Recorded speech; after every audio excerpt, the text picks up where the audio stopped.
Welcome to our channel. Today we how to restore charge dispute evidence using PayPal Resolution Center step by step clearly.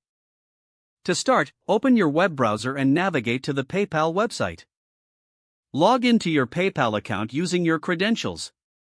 Once logged in, locate the Help section at the top right corner of the page.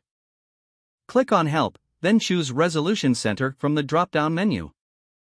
In the Resolution Center, look for the option that says Report a Problem.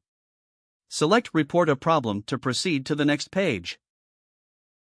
You will see a list of any recent transactions related to disputes. Find the transaction you need to restore evidence for.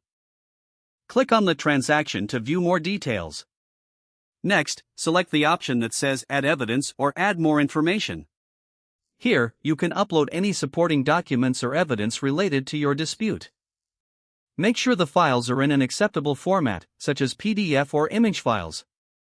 After uploading the files, provide a brief description of each piece of evidence. Once you've added all the necessary information, review your submission for accuracy. Click on the Submit button to finalize your evidence restoration process. You will receive a confirmation message indicating your evidence has been submitted. Check back in the Resolution Center for updates on your dispute status.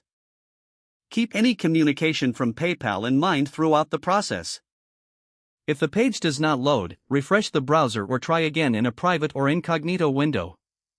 Make sure you are using the correct email address, then retype it carefully to avoid small typos.